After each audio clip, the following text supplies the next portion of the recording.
Welcome,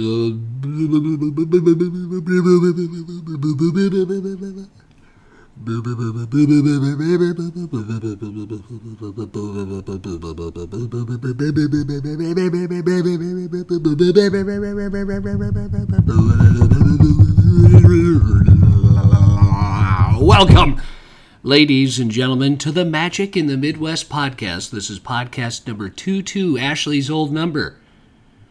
22. Double dose. Double dose. I am J.B. Michaels, USA Today best-selling author of many books, 13, one of which is called The Horde by J.B. Michaels. Chronicles of the Order Book. Wait, who is it by? 6. By J.B. Michaels? That's me. Please check out the books on Amazon, on MrMichaels.com, Barnes & Noble, wherever you get books. Go to MisterMichaels, MrMichaels.com to get a free book. Also, ladies and gentlemen, we are supported and sponsored by our Bandcamp subscribers. Thank you again to the Bandcamp subscribers for your support. Literally, without you guys, we would not be able to make these podcasts because we don't like to cut corners. Really, we definitely like to create a high quality podcast. As far as like the way it sounds and things, and there's lots of things you could do to make it, the quality less so, but we want to keep the quality up. So thank you very much for that. We really appreciate your support. We also love it when we hear from you guys. We really do. Please write in. Yeah, that's the best. That's the best. Any ideas for things is really great. And from what we've noticed, when we do reach out, or when people reach out to us, fans, thank you again. A lot of people want to hear those planning tips. Yeah. So we're gonna do that more as we go. I think we're gonna do a planning series. Yeah. I'm deciding this, now since I'm the creator, and we would love to.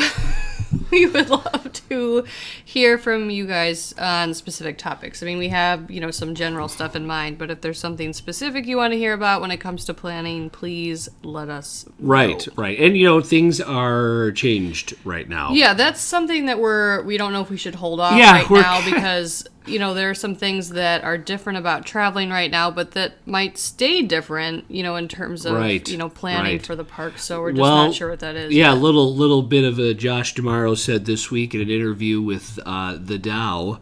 You should say who he is for people that don't know. Josh D'Amaro is the head of Disney Parks, Products and Experiences. That is what it's called, not just Disney Parks. Products and experiences. Yes, he said today, or last week, actually just this past week, that the park reservation system might stay permanently, which would add another layer of programming and planning to your Disney trip. Really depends on how they do this. I'm curious to see how it moves forward with FastPass Plus and, dining reservations. You think about how far in advance you do dining reservations, so, you would think, you can do those 6 months in advance. You would have to know, which park you're going to be in, because what if you have a dining reservation, but you can't get a reservation for that? So I would think you have to have a reservation. What a pain in the butt. For Magic Kingdom. Right. If you want to eat and be our guest. So this could be... like I said, it just depends on how they do it, but I just feel like it's just going to be another and they're claiming that it's going to provide a better customer experience, a better fan experience. I feel like that means the opposite. We'll see. So when we know more about that, we will get back into that. I'm more of a negative Nance. Okay, we will get back into that later. Because this is not the topic of today's show. It is not. And by the way, so thank you again to our Bandcamp subscribers and to all of you who are not Bandcamp subscribers. What is wrong with you? And no, I'm kidding. No, I'm just kidding. No, I'm just kidding. No, but seriously. No, we appreciate all of our listeners, and we're happy to have you. Yes. And if you are interested in getting double the episodes, probably like quadruple the fun. At least. Yeah, because there's some pretty just ridiculous things that Ash and I say to each other on the Bandcamp subscriber episodes. I think it's important for people to know that we record the regular podcast first. Yes. And then we right away record the Right. Bandcamp exclusive. And usually at that point, we've sort of hit a limit of being in front of each other. Right. And it Right. can get severe. Right. In a good way. Yes. So, right. So, ladies and gents, if you want to go subscribe to the Magic in the Midwest podcast, we just sold you on it. Yes. Magic in the Midwest podcast.bandcamp.com. Yeah, that great sell. Okay. In just 3 short minutes. In just 3 short minutes, I'll make you want to subscribe to the Magic in the Midwest podcast. Let's hear Sorry. it. Oh, gross. Okay. All right, here we go. Really gross. Yeah, it was. What are we talking about today? All right, today... You didn't even introduce me. Oh, yeah, you're Ashley. Wow. 22. 22, my more successful life. And yes, we say 22 because, yes, Ashley was a star athlete in softball here in Collegiate Illinois. Yes, she was a really great softball player. Won lots of MVP awards, which she definitely doesn't let me forget. Well, some of us MVP. Some of us win the coaches award. That was me for trying and not doing well, and other people win the MVP award, and we're still great. Oh gosh. Sportsmen. Oh gosh. Yeah. Sportsman? I don't know. I meant to talk about like sportsmanship. Sportsman. Sportsman. That's like your parents saying wishes on our. Yeah, you guys, we had this, instead of people signing like a frame. book, we had a big picture frame that had like a really wide border that people would sign. And my parents did not write best wishes or anything. They just wrote wishes. Like, I think maybe they just had a firm grasp on marriage. So it's like, let's not paint it something that's not. Just wishes for you guys. Not best wishes or anything positive. We love you. Wishes, mom and dad. Wishes. Now, it is right by the top of the frame, so part of me wants to think maybe there is a word like above it that we can't see, but I'm pretty sure there's not. Wishes. Just wishes. Wishes. I mean, don't aim too high. Yeah, You'll be disappointed. just wishes. Which, now that we've been married for a while, I could see it. Why you would just write wishes. That's terrible. He's allowed to close the door. Okay, all right, here we go. So, ladies and gentlemen, today we are going to finish up our main line park overview podcast with the World Showcase. So it's our last 3 pavilions that we're going to cover because they still haven't opened up any new pavilions. There was some talk about Spain. There was some talk about Brazil. But none of those have panned out. Yeah. So, and especially right now, there's probably not going to be anything for a while. All right. So, he's got one thing he's supposed to do. All right, here we go. So we're going to go right into the France Pavilion today. And the cool thing about the France Pavilion for Ash and I, the very first time we stayed at Disney, which we covered last time, we stayed at the Boardwalk Resort, and our room on the inside of the boardwalk, not the DVC side, had a view of the Eiffel Tower, of course, the replica of the Eiffel Tower that they have in the France Pavilion. And also, if you stay at the boardwalk on the, which is considered an Epcot resort, if you stay at the boardwalk, you actually can walk right into what's called the International Gateway, which is between the UK Pavilion and the France Pavilion. We walked right by the France Pavilion and right into the France Pavilion, basically, on our last trip. Ash, what do you think? What do you think about the France Pavilion? I just missed everything you said. We're going to do. Sorry, I should go over this again.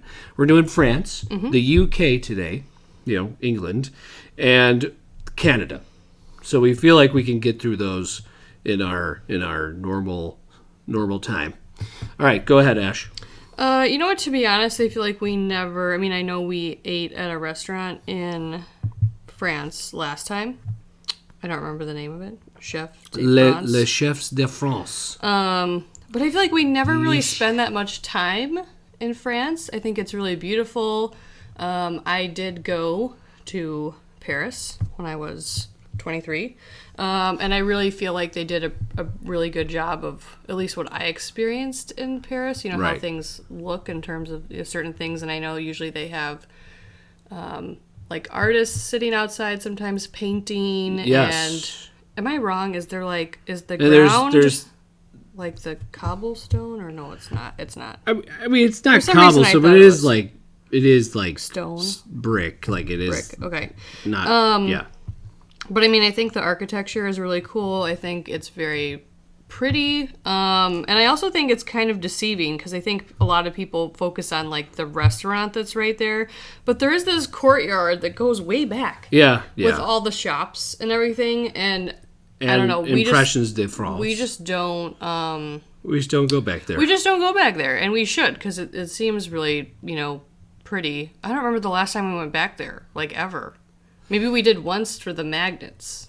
Maybe. But I mean, I think it's a really pretty area, and I wish we spent more time in it. So those are my general thoughts. I agree. And I mean, they definitely have, I thought the food was good. We can get more into that later. I enjoyed the restaurant. And I mean, they also have another restaurant upstairs, and then like a place where you can get like desserts or croissants, that type of quick service situation. Yes. I think is appealing to a lot of people. Plus, I mean, when I think of France, I think of wine and shopping and jewelry and perfume. And when I was there, a lot of stuck-up people. But, I don't experience that in Epcot. Yeah. The last part. Right. Well, I think this is another cool one that you could speak to, like you just said, but take us through. You just kind of made a comparison, but take us through how do you feel? How does the look and the feel of the France Pavilion compare to actually Paris? I mean, for me, it's pretty spot on because we were in Paris. If you're visiting other parts of France, you're not going to feel like it looks maybe like spot on like that. But I think they did a really good job of for me at least. I feel like, that was also 11 years ago, so my memories are not crystal clear, but yeah.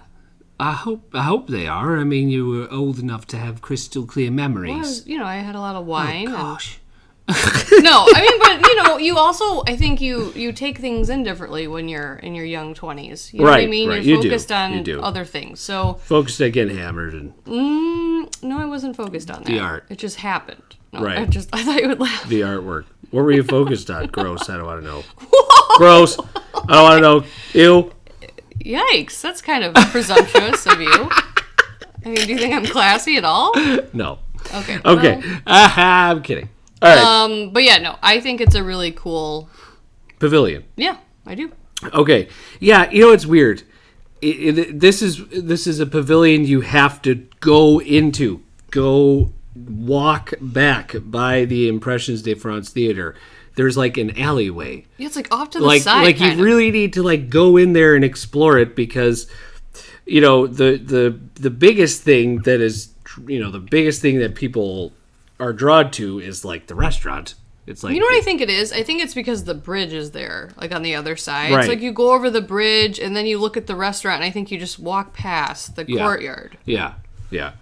So the France Pavilion. Okay, so as far as obviously we talked about that, it's there's a replica of the Eiffel Tower, and then of course there's the Impressions de France film, which is in the Palais du Cinéma. I have no idea if I'm saying that right. I'm not a Frenchman, although I do have French Canadian in my blood. Okay, which works for today. Which in France they don't. You know, But I don't like the French they Canadian. don't. They don't. I don't know. I feel like I'm making that up, but it Yeah, feels are you right. making it up? Feels right. Really? Okay. All right. So The Precious Day of France is a 18-minute film, which of course to adults is probably more engaging. It'll probably make your kids bored. I remember going in it when I was a kid, and I don't really remember. I remember going in. I remember I have seen it. Don't Is it remember the same much of show it. from when you were a kid?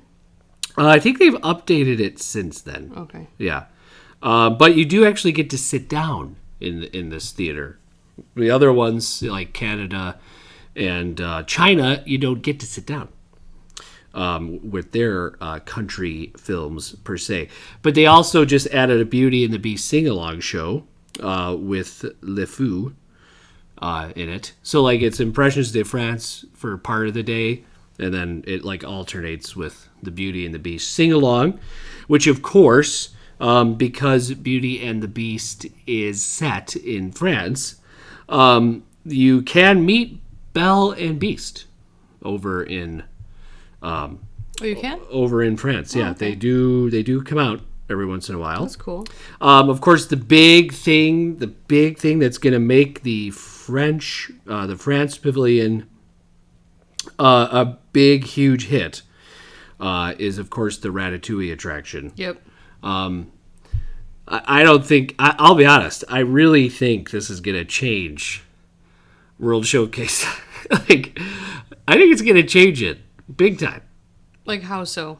I think the center of gravity of the park has already shifted with Frozen to be in Norway, and now it's going to be Ratatouille.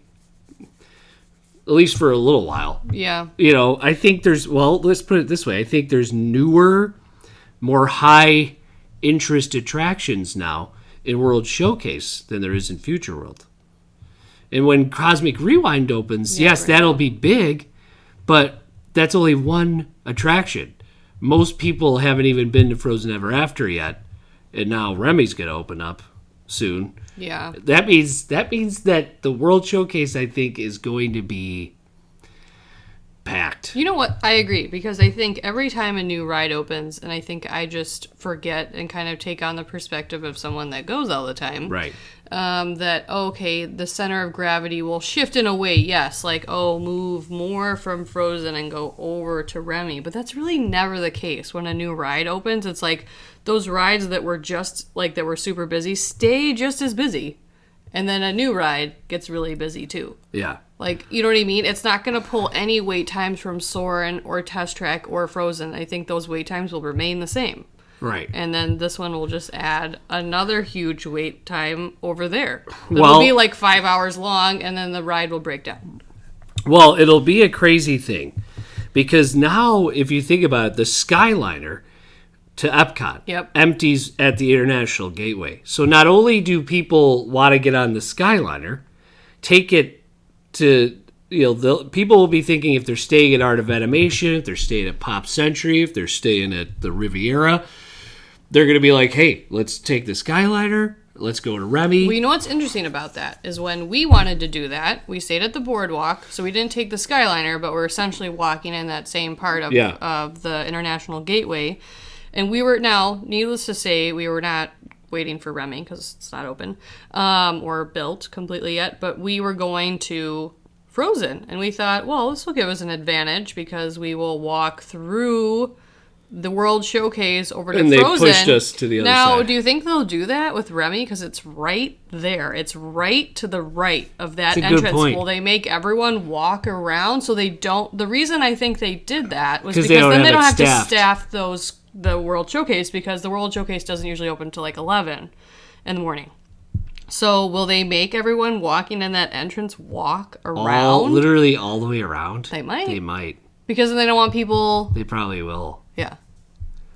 Or maybe they'll just have it... Or maybe they'll have it the other way. A rope, Yeah. so you can't go past France. Or maybe they'll be if you want to go to Norway, then you have to go all the way around. Maybe they'll have just a line queue for Remy. Maybe. If you want to go into Remy, you can, and nothing else is open. Well, I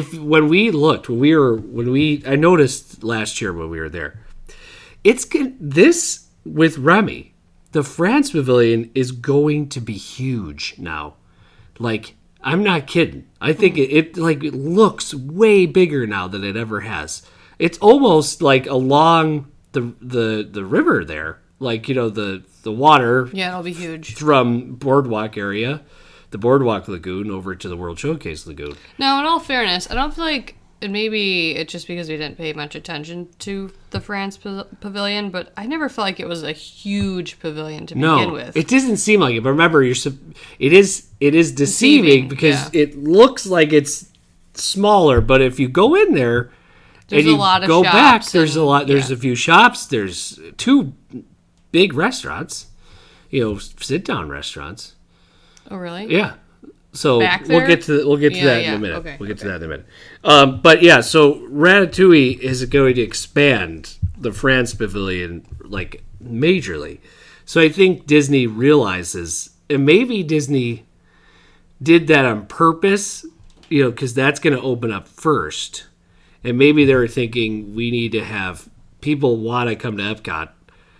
While we're doing all this revamping to Future World, but now a lot of that revamping has been tabled.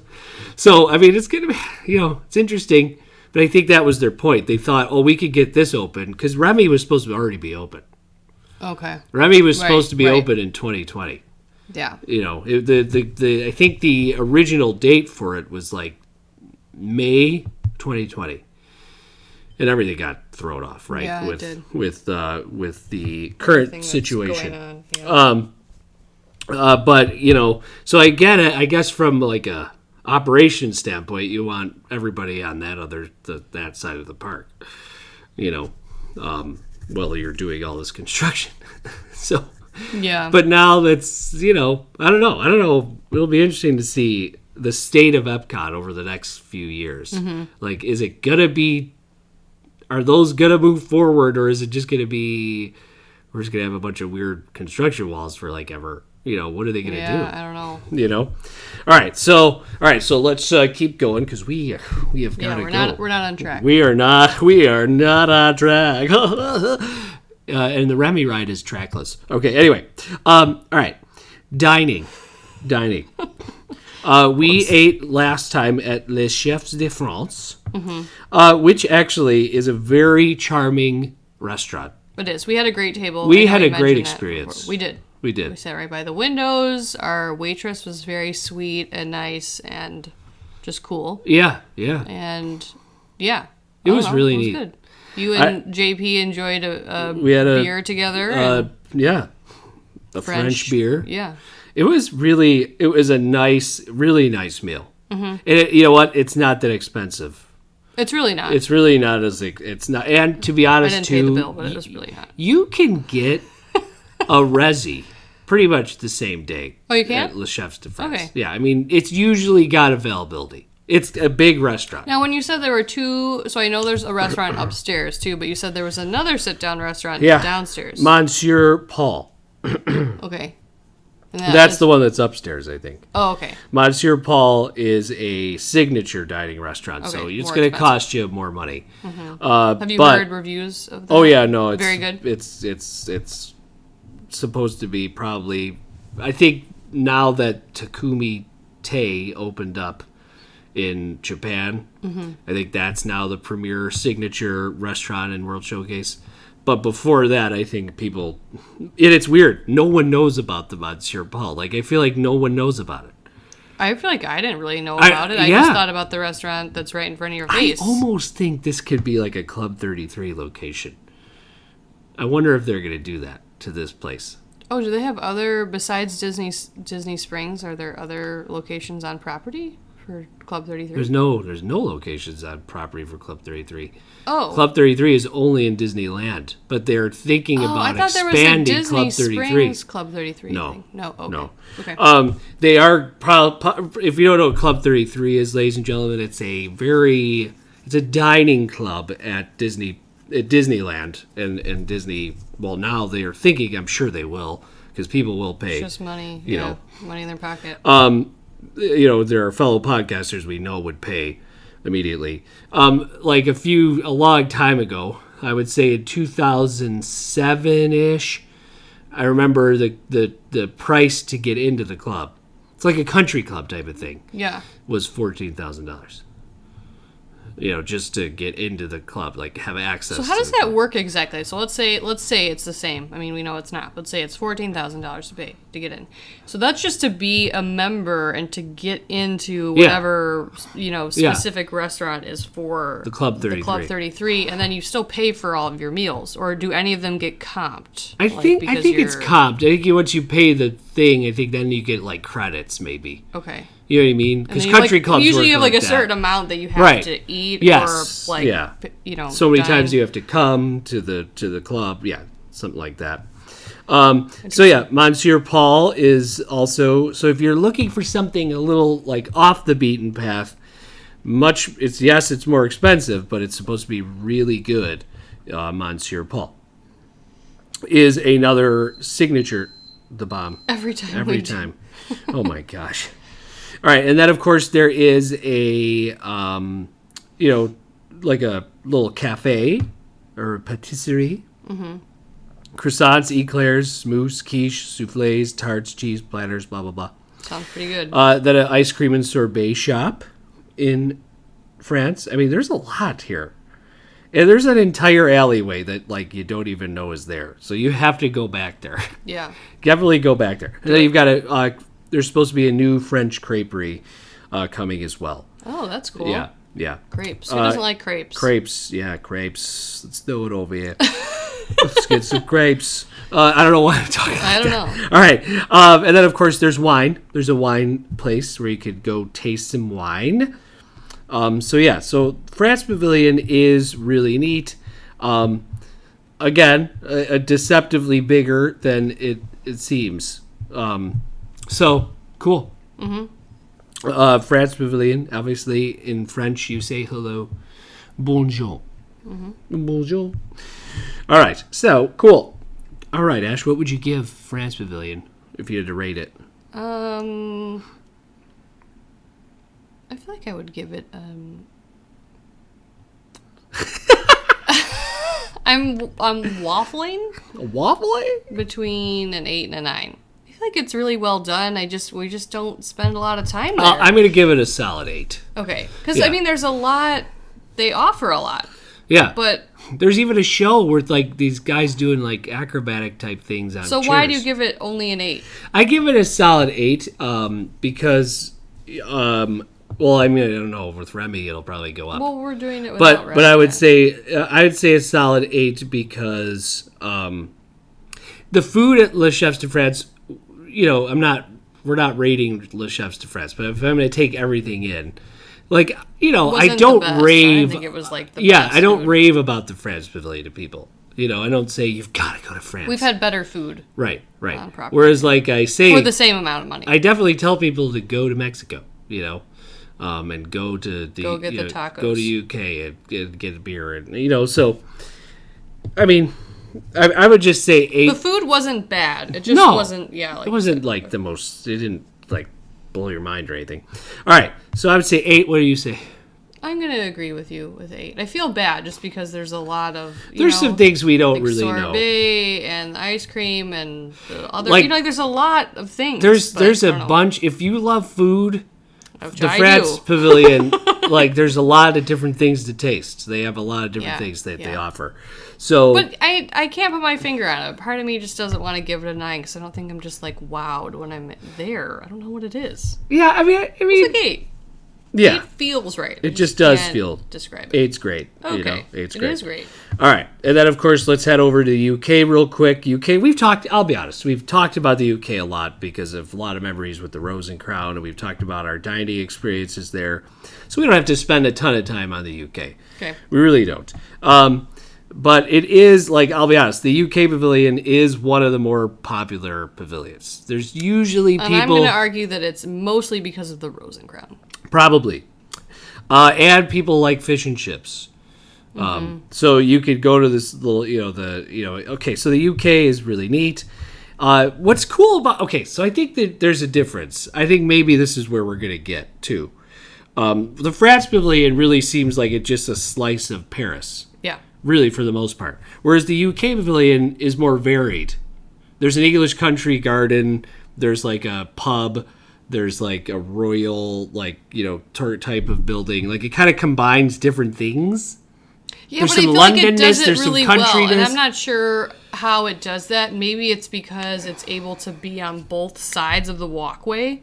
Yeah. Because I don't think any other pavilion, with the exception of, Mexico and Morocco, have restaurants like on the other side of the walkway. Yeah. But most of the other pavilions don't. I don't know. That's something true. about the way it's set up that you can kind of get these different, slices, if you will. Well, yeah, like London to yeah. English Cottage, to the, cobblestone streets to, a quaint, it's just like a pub. It's a really neat representation of England, I think, like, in different parts of England. And I think the Rose and Crown offers a lot in the way that you can go in and grab a beer. There's even a cart outside where you can grab a beer, so it can be casual. You can just grab a drink and just experience the pub, or you can have a meal, which is a little bit more expensive, and sit outside and watch whatever nighttime show is happening when you're there. So it can be a varied experience just with that restaurant. Yeah, I mean, there's a lot. There's a lot of really cool, a lot of great detail. I love the store. The store with like the football jerseys, or like it's soccer. Soccer, but yeah. No, They call it football. Like those varsity jerseys are cool. And there was supposed to be a Cherry Tree Lane built. I'm so upset that it's I'm not not happening. sure if that's still going. They'll build the Cherry Tree Lane, but I don't know if they're going to build it. They were going to have an attraction there, so we'll see. I just really want there to be a Cherry Tree Lane. Yeah, me too. So with the UK Pavil, obviously you've got all this really cool, rich architecture. There is a English country garden back there. Winnie the Pooh is back there, and of course we've seen her a few times. The best nanny ever, Mary Poppins. Yep. You can meet Mary Poppins, and I'll be honest, you guys, it's worth it to wait in line to meet Mary Poppins, because the people they have that play Mary Poppins Really good. are spot on. Like, the character is so great. The mannerisms, whoever they... Oh, they do a really great job. So definitely do it. They even have like I said last time, they have the little red phone booth. The phone booths that London is known for, the UK is known for, the colorful booths. Okay, and of course, dining, you could go just, if you don't want anything crazy, you just want a quick fish and chips fix, you could go to the Yorkshire County Fish Shop. Okay, get a beer, have some fish and chips, and relax. Yeah. It's good stuff. I will eat fish and chips, Everyone make note of that. Yeah, I don't really eat a ton of fish, but and then of course the Rose and Crown, which is a great, great pub, really great, good food, pub food, but it's really good. And of course there's usually like a musician in there from time to time. It's fun. The Rose and Crown is really fun, and like Ash said, it's right on the water. You get a great view of illuminations. Are you okay? Sorry, guys. I don't know what's going on. Hold on. You're going to have to take over here. No, no. You're going to have to take over. No. I'm just going to wait for you to cough into the mic. Okay. Do you want me to rate it? Yeah, go ahead. Let's. Okay. And then, of course, let's go to the shops. Okay. And then you go back to the shops. There's the Toy Soldier, which has, like, cool UK-themed children's books, movies. Then you've got, also the Crown and Crest, which is, get a beer stein, crest of your favorite UK country, Rose and Crown t-shirts, okay, and then, of course, you've got fancy goods for lords and ladies, perfume, cologne, jewelry, body care to fit all budgets, the china, fine Bellic fine china, made in Ireland, of course, so the Queen's Table, just a lot of cool shops to go explore back there. It's a really, really great pavilion. It is just one of the more popular pavilions. I don't know if it's because obviously I think it's because of the pub. People want to get a beer. So that makes sense. All right, Ash, give us a rating for the UK pavilion. Okay, I'm just going to go all out emotional and say 10. Yeah, me too, 10. And a big part of that is, or a decent part of it, I would say, is memories and family traditions and that type of thing. But I also just love it. It's just great. I love the Rose and Crown. It's a great I love the shops. too. It is. It's one of my favorite spots to be. Yeah. And just stand there. Because really, you could see almost every other pavilion besides Canada. Yeah, it's really cool. Yeah. I think that's why it's such a great place to, when Illuminations was still the show and they would light up every country. Yeah. It was you could see it go all the way around from the UK. It was a great place. And I just like the feel over there, the ambiance. And you can tell, when you're in certain pavilions, that people have, these certain moods. Yes. And it's a little bit more rowdy without being like Germany. Yeah. Because it does have the pub. Yeah. But I feel I don't know, I just like the vibe. It does have a good vibe. Yeah. It does. It's fun. It's not too stuffy. It's just, people having a good time eating, comforting food. Just a good... I have a great story about the UK Pavilion, but I'm going to save it for the subscriber exclusive for today. Do I know it? Great stories. You do know it. Oh. Did you tell it last time? Me and Mike. You do know it. You do know it. Don't want to miss this, that's a great story. You want to... You're going to get anyone in trouble with this story? You're going to want to subscribe to the Bandcamp exclusive to hear it. One of your subscribers is married to Michael. To hear this one. You're going to want to see it, trust me. Or hear it, see it, hear it. All right. So, ladies and gentlemen, we both love the UK 10s across the board. Gets the magic in the Midwest. Maybe we'll find out why JB rates it a 10 when you listen to the story. Yes. Hey now. All right, so then the last pavilion, which it's weird because there's a big space. Jeez. It's fine. Jeez. All right, there's a big space between the UK pavilion and Canada. There could be another pavilion there. It's an expansion pad that they could totally add another pavilion in between these two pavilions. Okay. All right. So the Canada Pavilion, ladies and gentlemen. Okay. So here's the thing about the Canada Pavilion. Okay. You know how me and Ash usually go through the World Showcase. Okay. You know how we usually go through the World Showcase. What did he say? What's going on? I don't know. What's wrong? You have a bathroom upstairs. You can go. Thank you for letting us know. Sorry, our son said I need to go pee-pees in the middle of our podcast. Well, go pee-pees. He's just letting us know. Okay, thanks for letting us know, Harrison. Nobody cares. I care, honey.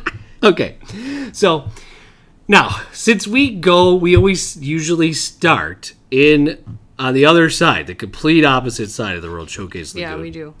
With the Mexico Pavilion, and we make our way all the way around to Canada. By the time we get to Canada, we don't want to go to Canada. Yeah, I feel like we always grab a margarita and some tacos maybe, or just a margarita from Mexico, and we go in, and we're going through the different pavilions, and then we always usually end the night at the UK. Yeah. And sometimes we eat there, sometimes we don't, but we usually grab another beer. This is hours later, another drink. Yeah. And, watch the nighttime show or whatever, and then it's sort of it's over. Yeah. We're done. Yeah. And we just, I think, especially because there's that space, too. It's just sort of we're at the end of the World Showcase here. Right. Just the door open. Okay, now here's the thing about it. Okay, the Canada Pavilion is absolutely gorgeous. I think Disney spent a lot of time, staging, the Canada Pavilion, planning it out with the architecture. First thing you notice about the Canada Pavilion, okay, is the Victorian style Hotel du Canada. Okay, which is the Canada Pavilion's major, the biggest thing you see when you walk past it. And it's inspired by, I think it's called the Chateau Laurier, which is a historic hotel found in this Canadian state of Iowa, or province of Iowa. I think they call them provinces up there. It's beautiful. It's a really cool, almost like a castle, hotel, chateau. that you notice. And then, of course, Canada's huge, and it's expansive. It's sort of like the UK Pavilion. This combines different parts of Canada. So you've got like these gardens, which are found in British Columbia, which is obviously all the way on the west coast of Canada. And then, of course, you've got the Canadian Rockies. And I'll be honest, this is worth it. Even if you don't go see the Canada Show or anything because you don't have time or whatever, which I think the new one has Martin Short in it. I think it's relatively new film. I think Eugene Levy and Catherine O'Hara also did. From if you like the show Schitt's Creek, they're the narrators. I don't know if it's Martin Short and them. I'm not sure, but there's the Canadian Rockies. And if you go further back, there is a 30-foot waterfall, which is gorgeous. And I don't think you realize 30-foot waterfall is really pretty big. It's gorgeous. I mean the Canada Pavilion is, like, I would say it's probably the most majestic out of all the pavilions. Like, it's just the way it's staged, the way it's set up. It's a lot of open spaces. It's beautiful. It is. It is really pretty. It is. There's a lot of great, photo ops, and it's a really nice pavilion. It's just one of those things. Okay. There is usually like a rock band over there, like for entertainment. And then, of course, there's the Circle Vision 360, theater show. Remember, you've got a stand in this one. So, it's pretty cool. And, it's called Canada Far and Wide, Circle Vision 360. Then, of course, for years and years and years, Ash, the premier restaurant in all of World Showcase was Le Cellier, to get a steak. An amazing steak, which is like $60, right? Which is one of the more expensive steaks, and from a lot of people, and including our cousin, who's a steak snob. She's a self-proclaimed steak snob, Morgan. Oh, okay. Morgan says that it was not worth the money. Okay. And that it was just okay. So don't have a steak there. But I don't know. I mean, I haven't done it myself. You've heard it from the snake. But steak snob. Oh gosh, you're gonna have another nightmare. Snakes are crawling. I'm having really bad. I'm having nightmares about spiders. Something's going on. Write in and let me know. Does anyone? What that if means? Any of you are psychotherapists? I mean, I don't love spiders, and I don't, but I don't think that I have this extreme fear of them either. I don't love finding them in our house. Right. I don't fear them outside, but yeah, Come just on, baby. Multiple times a night, I'm waking up with spider nightmares. Yeah. All of a sudden. I feel bad for you. It's very weird. I wish I could. Don't know what's happening. I'm worried about Welcome to 2020. Welcome to 2020. Hashtag 2020. Yeah, it sucks. Super weird. Okay. I've done really, I jumped out of bed and hurt my foot one day, and because I thought that there were spiders on me. I also thought there was one on the ceiling. Yeah. I've been doing strange things. I made GB search the sleeping bed. Sleeping with the lights on? Yeah, I have to sleep with the lights on because I feel like spiders, even though they're only in my dreams. I had to search the bed.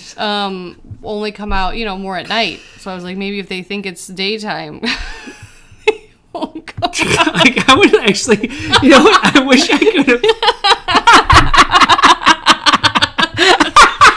That's why.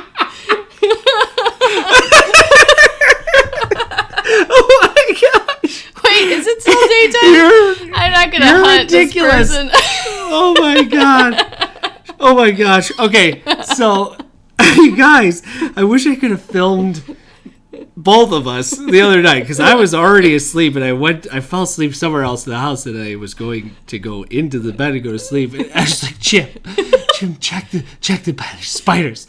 I have no idea what I looked like because I was half asleep. So I don't know if I patted the bed twice and then just You fell did. asleep. I was like, well, they're probably under the covers, you idiot. Jim just was put his hands on this real casually. He's like, there's none. I just patted the bed twice, flipped and then up I the blanket. slept with the flashlight on my phone on for the rest of the night. Oh my gosh, that's funny. Well, also, if you feel like there's spiders on you, because when you have dreams like that and they feel very realistic, you really, I really have a hard time telling myself there weren't actually spiders on me. Yeah.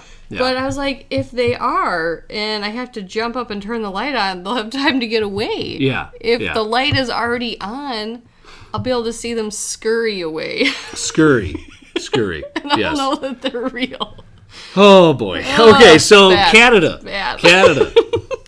Let's get back to Canada now that we've... Ash spiders only come out at night, apparently. Okay. Yeah. Okay, move on. Oh, gosh, guys, she's looking around the floor right now. She's looking around. Le Cellier, I guess, has a Canadian cheddar cheese soup, which sounds just delectable. Sounds like I would stomach problems with that. Sounds delectable to me. All right, so I think I might have been at Le Cellier when I was a kid. Maybe once. I don't remember. I thought you said you did go once as I a think kid. I did. Okay. I think I did. All right, so ladies and gentlemen, obviously there's some cool places to get hockey gear and, Maple Leaf stuff and, Canadian stuff. So, as far as the way this place looks, it's gorgeous and probably a 10. But what are you going to rate the Canada Pavilion, Ash? 7. It's hard. Yeah, I mean, it's... And that's partially my own fault. We don't go in there a ton. We've never eaten in that restaurant, or I haven't anyways. But if you're not pulled to it, yeah, I mean, in your head, you're not pulled to it. You know what I mean? You're not like, oh, I want to go to the Canada Pavilion. Yeah. It's just something you don't, so I would say a 7 too. Yeah. I agree with you. Yeah, it depends on your, what you like and your feelings and stuff when you enter a certain pavilion. So everyone's going to have different. I would like to go to the Canada Pavilion with a Canadian. Okay, do we know any? I think so. I know. I mean, a lot of Canadians go to Disney World, so tons of Canadians. Well, maybe we should go into that pavilion and see if we can. Yeah. Find. What's going on, guys? All right, can you? How is this as far as Canada is? How Canada is? Okay. Okay. All right. So, ladies and gents. Okay. Excellent. So both of us gave France an 8, UK a 10, and Canada 7s. Yeah. All right. So that will conclude our Magic in the Midwest podcast number 22. Ashley's softball jersey number. Since I was 10. Since she was 10. It's a long time. That's a long time. Whoa. Long time. Okay. So, all right. So, wrap it up. Ladies and gentlemen, please rate and review us on Apple Podcasts, Spotify, Deezer, Stitcher, wherever you listen to the podcast. What's Deezer? It's a podcast platform. Sounds like Weezer. Bandcamp. The band. So please, if you want to subscribe to hear that story about the UK, Magic in the Midwest podcast. I just want to just say real quick, this is JB bragging about his, flirting abilities. Oh, no, don't give anything away. I think that they're Let him subscribe. Overrated. Okay, Magic in the Midwest podcast. I experienced them myself. Magic in the Midwest podcast. Bandcamp.com. And that's all, folks. Ashley is not going to live. All right, have a good one. Hope the spiders get you. From the Midwest. See you later.